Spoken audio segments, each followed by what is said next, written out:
Muy buenos días a todos. Queremos agradecerles su presencia en esta charla virtual, que ya es la décima que hace la Fundación Pro Bono con relación a la actual coyuntura que vivimos. Asimismo, le agradecemos a Gabriela Duque, asociada de la firma Gómez Pinzón Abogados, quien será la encargada de explicar este tema. Antes de comenzar y darle la palabra a Gabriela, queremos informarles que la Fundación, con la ayuda de sus abogados voluntarios, ha colgado una información en su sección de COVID-19 sobre charlas y cartillas de preguntas-respuestas de diferentes áreas del derecho donde ustedes podrán resolver inquietudes que les puedan surgir en temas laborales, tributarios, etcétera. Entonces queremos invitarlos a que puedan visitar nuestra página web www.probono.org.co para que allí puedan también encontrar toda esta información relacionada con el COVID-19, tanto para sus organizaciones como para su población vulnerable con la que trabajan. De igual manera, queremos comunicarles que por ser el tiempo muy reducido el de esta charla, sabemos que no todas las inquietudes y preguntas van a ser resueltas. Por ello, al finalizar la conferencia, les explicaré cómo pueden subir sus inquietudes a nuestra plataforma, las cuales tendrán un tratamiento especial por parte de la Fundación, pues dependiendo del área del derecho, estaremos redirigiéndosela al abogado o abogada correspondiente. Por último, y ya para iniciar, queremos darles dos recomendaciones. La primera es que por favor silencien sus micrófonos. Y segundo, cualquier reacción o pregunta, por favor realizarla por chat. Todas las inquietudes que se elevaron al momento de la inscripción y que tenían que ver con temas jurídicos y sobre todo del tema de la charla serán resueltos a lo largo de la conferencia. Esperamos que esta charla sea de gran ayuda para ustedes y les cedo la palabra a Gabriela. Bueno, muchas gracias por esa presentación y buenos días a todos. Gracias a la Fundación Pro Bono por estas charlas que realmente han sido de gran interés y también por este espacio para dar esto en específico. El día de hoy, pues la idea es hablar un poco de contratación pública para entidades sin ánimo de lucro, digamos que bajo la sombrilla de lo que está ocurriendo con el COVID-19. Entonces, la idea un poco es de las preguntas que recibimos, muchas de ellas estaban un poco dirigidas a cómo contrato con el Estado, qué opciones tengo. Entonces, un poco la charla como va a estar dirigida es, veamos temas de contratación en general de entidades sin ánimo de lucro para finalizar un poco con qué medidas se han adoptado en materia de contratación estatal con ocasión al COVID-19. Entonces, un poco como les venía contando, la charla se dividirá más o menos en tres partes. Uno, pues es el régimen legal aplicable, es decir, dónde estamos parados, qué nos aplica a nosotros como entidades sin ánimo de lucro. Dos, cuál es el proceso de contratación de estas entidades sin ánimo de lucro. Y tercero, las medidas generales en temas de contratación estatal con ocasión al COVID-19, que podemos dividirlas en dos, como ya veremos, y es en este primer momento de proceso de selección o proceso competitivo para elección del contratista y posteriormente para la ejecución del contrato convenio que vamos a celebrar. Entonces, ¿cuál es la normatividad aplicable para contratación pública y entidades sin ánimo de lucro? Pues en todo caso, constitución política es fundamental. Y es fundamental, como veremos más adelante, porque existió una regulación desde 1991 que no fue sino regulada hasta el 2017, que fue la que dio la posibilidad a las entidades sin ánimo de lucro de contratar con el Estado. Esta gabela de 17 años sin regulación generó muchas controversias en general, porque básicamente había desconocimiento y este desconocimiento también ayudó a que la figura de contratación pública con entidad sin ánimo de lucro se utilizará para muchas finalidades que no eran las que se buscaban, y con ello salió el decreto 092 de 2017.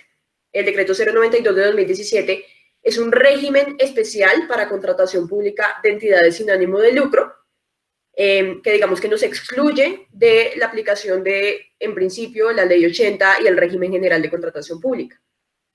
Sin embargo, como ya les explicaré a continuación, las entidades sin ánimo de lucro pueden contratar con el Estado por decreto 092 y están bajo ley 80, es decir, bajo el Estatuto General de Contratación Pública.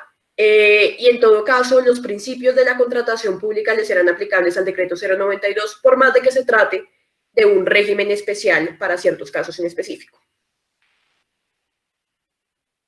Entonces, aquí lo relevante de la Constitución política, más allá de la historia del cuento, es esta autorización general que nos da para celebrar contratos entre entidades sin ánimo de lucro y entidades públicas. Como les comenté, a partir de esta autorización general de la Constitución política, sale el decreto 092 de 2017 como un régimen excepcional para dos temas en específico: convenios de colaboración y contratación de convenios de asociación. Ahorita vamos a distinguir cuál es la diferencia entre uno y otro. Pero hay una distinción que es importante hacer desde ya, y es la distinción doctrinaria, digamos como teórica, entre contrato y convenio. Cuando yo hablo de un convenio, estoy hablando de aunar esfuerzos entre dos partes. No hay una parte contratante y una contratada, no hay una posición de mando sobre la otra, no hay subordinación como podría ser, no hay contraprestaciones recíprocas, que es lo que significa un contrato conmutativo. No es que la entidad pública esté pidiendo que se le preste un servicio o se le venda un bien para que ella le pague al contratista. No, aquí lo que está pasando es, yo, entidad sin ánimo de lucro, sé hacer algo, usted, entidad estatal, necesita que alguien lo acompañe, aunemos esfuerzos y vamos por partes para poder cumplir una finalidad en específico. Esos son los convenios, ya sea de colaboración o de asociación, que están regidos bajo decreto 092. No obstante lo anterior, y eso es lo que está señalado en rojo en la presentación, y quisiera que fuera el mensaje que nos quedáramos todos, es: una entidad sin ánimo de lucro puede contratar, valga la pena, acuerdos diferentes a convenios. Las entidades sin ánimo de lucro pueden contratar contratos conmutativos, es decir, con obligaciones recíprocas, con contraprestaciones, prestando servicios, por ejemplo, un contrato de prestación de servicios, pero este tipo de contratos se regirán por Ley 80, es decir, es por el Estatuto General de Contratación. Pasa mucho que la gente piensa que una entidad sin ánimo de lucro únicamente contrata por decreto 092, que es este régimen excepcional, y no es así. Lo que va a determinar si me voy por régimen excepcional o me voy por estatuto de contratación va a terminar siendo el objeto de lo que vamos a contratar, que es lo que ya vamos a ver a continuación. Entonces, ¿qué es un convenio por colaboración? Un convenio por colaboración es un acuerdo entre una entidad sin ánimo de lucro y una entidad estatal cuyo objeto es la implementación de un programa que se encuentre incluido en el Plan Nacional de Desarrollo, Plan Territorial de Desarrollo, plan, dependiendo del nivel de territorialidad, tiene que estar metido en ese correspondiente plan. Tiene que haber una correlación entre el objeto del convenio y el programa que se pretende dar solución o que se pretende implementar. Por el otro lado, el convenio de asociación es un acuerdo igual entre una entidad sin ánimo de lucro y una entidad estatal, cuyo objeto es el desarrollo conjunto de actividades que son funciones propias de la entidad estatal. Es decir, una entidad estatal tiene dentro de su cuando se constituye la entidad estatal, se especifica, ¿qué pasa ustedes? Dentro de la entidad estatal se especifica cuáles son las finalidades que busca una entidad estatal específica. Perdón, tengo aquí una tijera. ¡Ey, ven para acá! Cuando se constituye una entidad estatal, se dice cuáles son las finalidades de esta entidad, y la idea del convenio de asociación es que una entidad sin ánimo de lucro le colabore a la entidad estatal a cumplir esa misión o esa finalidad que tiene esa entidad estatal. Entonces, realmente la diferencia entre uno u otro de los convenios es el objeto que se pretende desarrollar. En el convenio de colaboración, lo que intento es implementar un programa que tiene que estar descrito específicamente en el plan de desarrollo, mientras que en el convenio de asociación la idea es que conjuntamente desarrollemos actividades que son intrínsecas de las finalidades de esa entidad estatal en específico. Digamos que por experiencia propia me he dado cuenta que las entidades le hacen un poquito el quite a estos convenios y en general al decreto 092, porque aquí no es muy blanco y negro, no es muy claro decir esto va por convenio de asociación, esto va por convenio de colaboración. La verdad es que las cosas se prestan mucho para argumentar, y dependiendo de lo que más me beneficia a mí como entidad y a la otra parte, uno puede no acomodar, pero sí argumentar cuál es la figura que más me beneficia. En ese sentido, creo que lo que ha habido es un tema de desconocimiento, pero también más que desconocimiento, con un poco de miedo, porque no está muy regulada la materia, entonces hay mucha cabida a argumentación. Por ejemplo, había una pregunta que nos hacían, que posteriormente las vamos a ver, y nos decían si dentro de los procesos competitivos a uno le podían pedir específicamente que dentro de la junta directiva de una entidad sin ánimo de lucro se tuvieran unas características particulares. Entiéndase, por ejemplo, que si voy a celebrar un convenio específico, me piden que la junta directiva tenga unas calidades que tengan tales posgrados, en fin. No hay nada que regule la materia, no hay un listado de requisitos que las entidades puedan exigir, porque la contratación pública en general se rige por principios, más que por normas específicas y taxativas. Entonces, este decreto 092 tiene ese tema argumentativo en donde no hay mucha claridad sobre qué va por un lado o por el otro. Uno tiene que mirar caso a caso y argumentar qué va por qué. Continuando con la distinción entre convenio de asociación y convenio de colaboración, el convenio de asociación, el decreto lo que dice es que deberá realizarse un proceso competitivo para seleccionar a la entidad sin ánimo de lucro si en el estudio de mercado previo que hace la entidad pública se da cuenta que hay más de una entidad sin ánimo de lucro que presta dicho servicio o que tiene dichas características.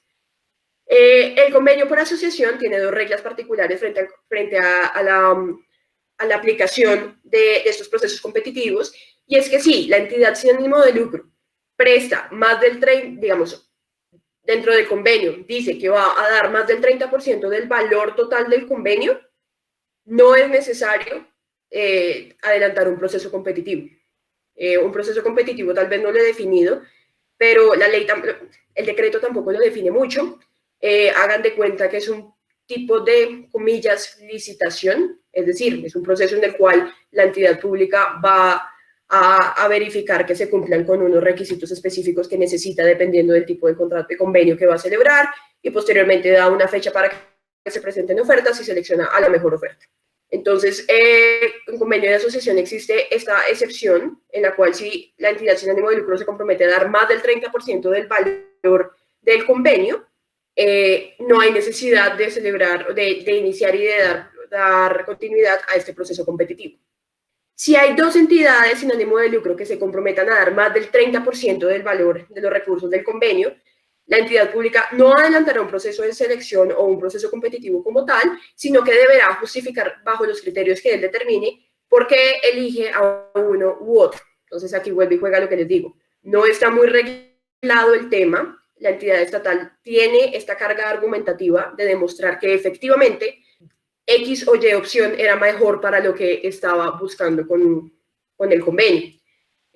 No sé si recuerdan que al principio de la charla les comenté que los principios de contratación pública le eran aplicables al decreto 092 en general a la contratación pública, y uno de los principios más importantes de la contratación es el principio de selección objetiva, que significa que la oferta que se seleccione, ya sea para un convenio, ya sea para un contrato, debe buscar siempre satisfacer el interés general de la mejor manera. Tiene que ser la mejor oferta para los intereses de la entidad. Y esa carga argumentativa la tiene la entidad estatal. En el convenio de colaboración, como les había comentado, pues digamos, sigue las mismas reglas de proceso competitivo. Si hay una o más que preste el servicio, tiene que iniciarse un proceso competitivo que regulará la entidad estatal caso a caso. ¿Cuáles son las características de ese convenio de colaboración?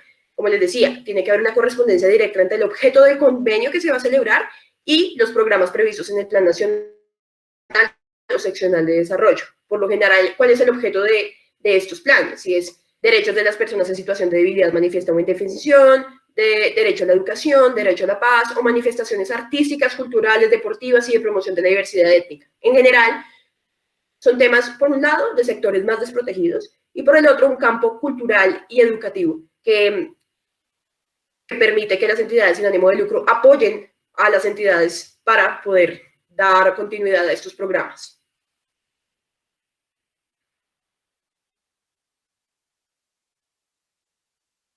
Como les comentaba, es decir, el contrato no que genera cargas equivalentes o recíprocas. Incluye a la entidad sin ánimo de lucro a desarrollar el programa o la actividad. Es decir, la entidad decide cómo desarrollar el programa de la entidad estatal contratante y yo soy la contratada. No, eso es un tema de vamos juntos, vamos hombro a hombro y vamos viendo cómo desarrollamos de mejor manera el programa. aquí un poco lo que ya les he dicho, y es no existe relación de mando, sino de colaboración. La contratación del decreto 092 es una excepción del sistema de compra pública. Y esto también es esencial para entender que esto no es una relación conmutativa. La entidad estatal no recibe ni adquiere bienes ni servicios, porque si fuera así, esto sería un contrato de prestación de servicios que se va por ley 80. Aquí lo que está intentando financiar la entidad estatal es a que una entidad sin ánimo de lucro le colabore para llevar a cabo una finalidad conjunta. Y finalmente, la entidad estatal, digamos en el proceso competitivo como tal, la entidad estatal tiene un momento previo de planeación. Este momento previo de planeación tiene que determinar si me voy por decreto 092 o por ley 80, si esto es un convenio de asociación, un convenio de colaboración. Digamos que tiene que ser un estudio muy completo, dentro de los cuales hay un estudio de mercado. Y este estudio de mercado tiene que definir si la entidad sin ánimo de lucro con la que va a contratar es la única que presta el servicio o no. O si, por ejemplo, el mercado privado, entiéndase como no entidades sin ánimo de lucro, sino entidades comerciales, prestan estos servicios que yo estoy buscando. El decreto lo que dice es que si existen más personas que prestan este servicio, y si el mercado a mí me presta este servicio, la contratación con la entidad sin ánimo de lucro tiene que representar optimización en los recursos públicos, es decir, tiene que generarle unas ventajas demostrables a la entidad sin ánimo de lucro. Tengo que demostrar que si yo contrato con esa entidad sin ánimo de lucro, la entidad estatal va a poder llevar a cabo el programa de la mejor manera en la que podía hacerlo. Y esto es una carga argumentativa que le corresponde a la entidad estatal. Aquí pues unos ejemplos de qué significa esto. El estudio de sector elaborado por la entidad debe indicar que la oferta de la SAL era la única para el desarrollo del objeto y que si no lo era, me generaba mayores beneficios. Eficacia y efectividad, identificación de ventajas comparativas de la entidad sin ánimo de lucro para alcanzar el objetivo de sus políticas. Aquí un poco lo que ya les he dicho. Entidad estatal tiene que argumentar que efectivamente esta es la mejor opción. De lo contrario, pues le van a venir Contraloría, Procuraduría y todas las IAS para investigar por qué estoy celebrando convenios con personas que tal vez no son las más idóneas. Y esta es una característica que viene de la Constitución Política del 91 y que se desarrolló posteriormente, y es la entidad sin ánimo de lucro tiene que tener una reconocida idoneidad. Entonces tiene que tener experiencia en el ámbito, en el campo que va a prestar el servicio, tiene que conocerlo, no puede ser el objeto social le tiene que permitir desarrollar la actividad que va a desarrollar y tiene que ser demostrable. Entonces yo lo puedo demostrar de mil maneras. Si tengo contratos o convenios que me demuestran experiencia, los puedo aportar. Aquí pues tengan en cuenta que el Registro Único de Proponentes, o sea, el RUP, no aplica para el decreto 092, lo excluye específicamente. Pero en todo caso yo tengo que poder tener esos soportes que por lo general a uno le piden en el RUP, que son esas certificaciones. Ese tipo de cosas son importantes para demostrar que yo como entidad sin ánimo de lucro soy la mejor opción para la entidad pública. Digamos que ese fuera como el bagaje de dónde estamos parados, de frente a qué normas me aplican, cómo son los procesos de selección. Ahora un poco la idea es hablar de las medidas adoptadas con ocasión al COVID-19, entendidas en el marco de la contratación pública. Yo sé que hay muchas medidas que tal vez les interesan a ustedes con ocasión a arriendos, con ocasión a temas tributarios, pero pues mal haría yo en hablarles del tema sin ser mi campo de experticia. Sin embargo, si llegan a tener preguntas, como decía Sebastián, pues las podemos anotar y darle el mejor tratamiento que le podamos dar. Hoy la idea es revisar las medidas adoptadas bajo los decretos gubernamentales con ocasión del COVID en materia de contratación pública. En materia de contratación pública, tanto bajo Ley 80 como Decreto 092 de 2017, hay un proceso de selección o un proceso competitivo. Llámenlo como quieran llamarlo, uno bajo Decreto 092, otro bajo Ley 80. ¿Qué medidas adoptó el gobierno nacional para hacer por medios electrónicos? Pues claramente estamos en aislamiento, no hay manera de salir, pero eso no significa que el aparato administrativo va a parar. Va a haber audiencias públicas por medios electrónicos. 2. Suspensión de procesos de selección. Por lo general, la Ley 80 no permite la suspensión de procesos de selección ni revocar actos administrativos de apertura de procesos de selección. Aquí, excepcionalmente, con ocasión del COVID, por ejemplo, que la entidad se dé cuenta que no va a tener los recursos disponibles o que si los va a tener, realmente tiene que priorizar en otros proyectos con ocasión al COVID, pues podría suspender o revocar ese acto de apertura del proceso de selección para darle prioridad a otros proyectos. Todo esto siempre motivado. Tengo que motivar por qué voy a revocar, porque le puedo estar dando generando perjuicios a un contratista que, por ejemplo, ya estaba montando su oferta y demás. Con ocasión a bienes en condiciones uniformes para entidades territoriales, no sé si ustedes lo sepan, pero las entidades territoriales no tienen la obligación de hacer esta compra por catálogos de acuerdo marco. El decreto lo que dice es que las entidades territoriales preferirán, pues casi que les da una obligación de que por favor háganlo, celebrar, hacer estas compras por medio del catálogo de acuerdo de marco de precios para bienes de precios unitarios. Ahora, actualización del RUP. Por favor, tengan en cuenta, decreto 092 no le aplica RUP, pero contratación pública por ley 80 sí. Se postergó. Ya no tiene que ser el quinto día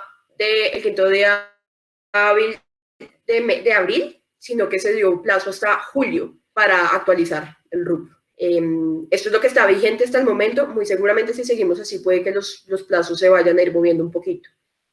Y finalmente, pues urgencia manifiesta. Ustedes saben que por lo general no tiene que hacer un proceso de selección, licitación pública, lo que sea, pero realmente si uno demuestra que hay una necesidad inmediata de contratar, yo puedo justificar una urgencia manifiesta como causal de contratación directa, sin adelantar todo el proceso de selección.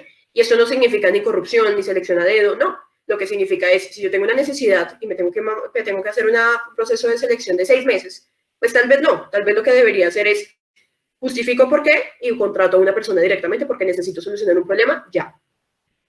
Con ocasión a la ejecución del contrato o convenio, el decreto del COVID permite hacer adiciones superiores al 50%, que es un límite legal que existe para adición de contratos, siempre que el contrato tenga algo que ver o esté relacionado con la atención a la emergencia sanitaria que estamos viviendo. De lo contrario, no aplica esta exclusión a ese límite del 50%. Los pagos no paran, digamos lo que dice el decreto es los pagos deberán seguirse realizando, pero por medios electrónicos, es decir, todo el tema de facturación y demás, las entidades públicas tienen que seguir adelantándolo. No es causal para no pago y más si se han ejecutado todas las actividades. Y finalmente, específico para fuerzas mayores, porque creo que es un tema muy particular, pues las fuerzas mayores es lo que todo el mundo está hablando en este momento, porque las fuerzas mayores están afectando contratos y convenios. ¿Y qué es una fuerza mayor? Una fuerza mayor es ese hecho irresistible, imprevisible, que afecta la ejecución de las obligaciones, ya sea parcial o totalmente. Y dado que afecta la ejecución de las obligaciones, me eximen de cumplirlas. Nadie está obligado a lo imposible. Si yo de verdad demuestro que no puedo salir de la casa y yo tengo que realizar actividades en Sopó, pues es que si no las puedo hacer por remoto, definitivamente estoy en fuerza mayor. Ahora, si hay mecanismos remotos, tal vez no hay tanta fuerza mayor. Entonces, hay que verificar caso a caso. Por ser un tema muy, muy, muy relevante, pues me permití hacer un slide específico para fuerza mayor, sobre cuál sería el ideal del paso a paso de fuerza mayor. No hay un artículo que a uno le regule qué deba hacer. Por lo general, la fuerza mayor está regulada en cada contrato o en cada convenio. Por lo que es necesario revisar caso a caso qué dice el convenio, cuál es el tema en específico. Entonces, si quieren, vamos uno a uno para ver cómo funciona la fuerza mayor. Uno, identificar el hecho generador. ¿Qué me está generando fuerza mayor? Me está generando fuerza mayor el aislamiento, que no puedo salir de mi casa y ejecutar las actividades. O tal vez lo que me está generando fuerza mayor es que no estoy pudiendo cumplir con mis obligaciones porque no me está entrando dinero por otras actividades que yo normalmente hago. Hay que identificar en cada caso cuál es ese hecho que me impide cumplir. Segundo, pues hay una carga probatoria del contratista, es decir, el contratista tiene que identificar y probar cuál fue el hecho generador, que ya hablamos, pero además tiene que identificar que efectivamente el cumplimiento de la obligación es imposible, es casi que hacer el link. Esto no me permite hacer esto, y yo tengo que demostrar. Además, si voy a pedir que no sé, en ley 80 que me reconozcan sobrecostos, todo ese tipo de cosas, la carga probatoria siempre va a ser del contratista. El contratista tiene que llegar con todo el documento, todo el cerro de documentos y decirle a la entidad, por favor, ayúdeme con este tema. El procedimiento contractual, pues es indispensable verificar caso a caso cuál es el procedimiento. Como les dije, no hay una ley que regule el procedimiento para fuerza mayor. Por lo general, los contratos, sobre todo los contratos muy, muy sofisticados, de 30 años, 40 años, regulan la materia muy, muy a fondo. Entonces hay que verificar qué dice mi contrato o mi convenio con ocasión a la fuerza mayor. ¿Y cuáles son los efectos? Pues en términos generales, la ocurrencia de un evento de fuerza mayor tiene como efecto la exoneración de la responsabilidad del contratista. Dependiendo de lo que diga el contrato, uno puede suspender o todo el contrato o suspender algunas obligaciones. Se debe verificar caso a caso cómo se asignaron los riesgos, que dice la matriz de riesgos, por lo que fuerza mayor es algo que se tiene que revisar caso a caso. Perdón la redundancia y la repetidera al respecto, pero es bien importante. Entonces, digamos que ese era un poco el panorama general que queríamos darles. Nosotros recogimos algunas preguntas que nos presentaron antes de la charla, entonces si quieren las vamos revisando uno a uno para darles respuesta. ¿Cómo puede nuestra corporación participar en contratación si nadie de la Junta Directiva es licenciado en Educación Física Profesional, ya que esos son los límites por lo que no hemos contratado con el INDER? Lo que les decía, no hay una norma que diga qué es lo que me tienen que exigir específicamente. Digamos, si uno va al decreto 1082, que es el decreto reglamentario de la ley 80, a uno sí le dan algunos lineamientos sobre qué indicadores financieros tengo que pedir, cuál es la capacidad organizacional que tengo que pedir, pero digamos, si esto lo están si estas características de las personas, de los miembros de junta directiva, si tienen que ser licenciados en educación física o profesional, si lo meten como requisito habilitante, tal vez ahí podríamos hablar de que el proceso esté amañado sin querer decirlo. Toca revisar efectivamente, ¿es necesario que para este convenio en particular los miembros de junta directiva tengan esas calidades? Preguntémosle. Y si no, pues observémoslo en el proceso. Y si lo estamos viendo raro, incluso podemos demandar el proceso. Pero la ley a nosotros no nos da unas características específicas que tengan que tener cada contrato, porque sería imposible regularlo todo. Hoy por hoy el gobierno está intentando reglamentar lo que se ha denominado pliegos tipo, que los pliegos tipo uno sí lo restringen en qué puedo pedir. Entonces los pliegos tipo amarran un poquito a las entidades estatales, diciéndole, para estos casos usted va a pedir A, B y C, no me vaya a pedir D. Pide A, B y C. Pero estos pliegos tipo por ahora tan solo están aprobados para infraestructura de transporte. Entonces, no te puedo dar una respuesta específica, toca verificar si en el convenio particular o en el contrato particular tiene sentido que me estén pidiendo un miembro de junta directiva como licenciado. Si no tiene sentido y no me afecta en nada, observémoslo y dejemos constancia por escrito de que tal vez hay algo raro ahí. Suministrar información sobre la tienda virtual Colombia Compra Eficiente. Bueno, Colombia Compra Eficiente es la agencia encargada de la contratación pública en Colombia. Ellos son los encargados y administran el SECOP. El SECOP es esa herramienta virtual que realmente es una herramienta transaccional, por medio de la cual todas las entidades están celebrando los contratos y convenios.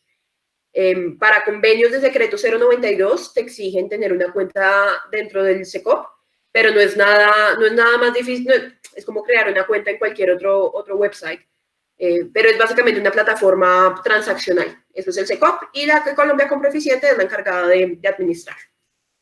¿Qué normas limitan los gastos administrativos, recurso humano, pólizas, mensajería, papelería, arriendo, oficina? Aquí, digamos, en contratación pública no hay algo específico que lo esté regulando. Sé que hay unos decretos para temas de arriendo, pero pues, tal vez esa pregunta la podríamos canalizar a áreas más especializadas sobre el tema, sin perjuicio de decir que, por ejemplo, en temas de pólizas, arriendo y alquiler de equipos, el tema de fuerza mayor es un tema que se va a tener que discutir. Y es si yo puedo renegociar los términos del contrato que tengo o si puedo suspenderlos con ocasión al COVID que está, pues, a la situación de salubridad pública que estamos viviendo. A nivel general, estoy interesada en conocer sobre los procesos de contratación con el Estado, procesos, instrumentos, cómo hacerlo. Pues creo que en términos generales lo abarcamos un poquito, si no, pues lo volvemos a repasar a grandes rasgos. ¿Se podría modificar el objeto de un contrato para responder a las necesidades evidenciadas y demandas generadas por la cuarentena? La respuesta es no. Siempre la respuesta es depende, pero realmente la respuesta conservadora es no. El Consejo de Estado ha planteado muy fuertemente que el objeto de los contratos estatales no se puede modificar, porque si yo celebro un contrato y posteriormente modifico su objeto y lo sigo celebrando con la misma persona, tal vez me estoy saltando un proceso de selección que debería haber hecho. Tal vez la persona con la que contraté no es la más idónea para continuar con con otro objeto diferente, y tal vez en miras de garantizar una participación plural, debería celebrar un nuevo proceso. Entiendo que por la urgencia pareciera ser más fácil cambiar el objeto, pero ahí estaríamos tal vez en algún, digamos, pisando linderos de la nulidad del objeto, porque el Consejo de Estado se ha dicho que el objeto de los contratos estatales no se puede modificar. Mi respuesta ahí sería tal vez porque no celebramos un nuevo contrato y justificamos una urgencia manifiesta, si realmente tenemos un tema muy específico y tenemos que darle solución. Porque de lo contrario, si yo tengo que modificar el objeto del contrato estatal para solucionar un tema, tal vez ese contrato no es el que estoy buscando. Si tengo que modificar el objeto, estoy buscando otro contrato. Celebremos un nuevo contrato. Me pueden exigir Cámara de Comercio renovada este año para un contrato. Entiendo que Cámara de Comercio tal vez se están refiriendo a RUP. Como les comenté, 092 no exige RUP para convenios de colaboración y asociación, pero Ley 80 sí lo exige y postergaron la renovación para julio del 2020. Bueno, esas son las preguntas que hasta el momento hemos recibido. Muchísimas gracias y los escuchamos. Doctora Gabriela, muchas gracias por su exposición. Tenemos una pregunta de la señora Lucía Osa, que es clarificar más el tema de contrapartida del 30%, que realmente puede incluirse en ese 30%, y precisar cuándo y hasta qué monto se puede hacer contrato por prestación de servicios. Ok, el monto de contrato de prestación de servicios no hay un monto que lo limite. Siempre tiene que justificarse, digamos, si el objeto corresponde al valor que estamos celebrando, pero no hay un tipo legal frente a esta celebración de contratos. Y sobre el 30%, que entiendo que estamos hablando de los convenios por asociación, no necesariamente es dinero, pueden ser bienes, puede incluso ser como los aportes comerciales, que pueden ser también por bienes o incluso a veces por servicios, se pueden valorizar de manera que se demuestre que la entidad sin ánimo de lucro va a aportar 30% o más del valor del convenio. Entiéndase, no solo dinero, sino yo te aporto tales bienes o te aporto tal capital humano para continuar con este convenio. Muchas gracias. Proyecto Conciencia nos pregunta sobre el tema del RUP. ¿Es necesario para todas las cuantías de contratos? Pues si quieres, déjame revisar en todo caso. Hay unas excepciones al RUP en el artículo 6 de la 1150. Me puedo estar equivocando, pero no me suena que haya una restricción por tope. De hecho, las restricciones que por lo general que hay en RUP es por objeto. Por ejemplo, concesiones no requiere RUP. Pero déjame reviso y si algo les mando un mensaje con Sebastián para estar más claros. Muchas gracias, doctora Gabriela. Si tienen más preguntas, les invitamos a hacerlo a través del chat y le doy paso a Sebastián González, quien les va a hablar de una información relevante para el ingreso de los casos que se vayan presentando en este tema. Aprovecho la oportunidad para invitarlos también a diligenciar la encuesta de evaluación de esta charla. Muchas gracias, Elizabeth. Sí, si tienen alguna duda adicional pueden ir formulándola también. Queremos invitarlos a que entren a nuestra página web www.probono.org.co. Aquí en mi pantalla les estoy compartiendo el pantallazo de la página web, donde les mostraré que acá en la sección Pro Bono en COVID-19 es donde ustedes podrán encontrar toda la información relacionada con esta pandemia. En un primer momento, acá podrán ustedes solicitar en los formularios alguna asesoría personalizada como organización social. Dan clic acá en persona jurídica, o si bien es una persona natural de estatus 1 o 2, lo pueden diligenciar toda la información en este formulario de persona natural. Es importante que todos los datos lo den de una manera clara y suban la información que nosotros les pedimos para que, si es un tema de COVID-19, sea lo más pronto posible.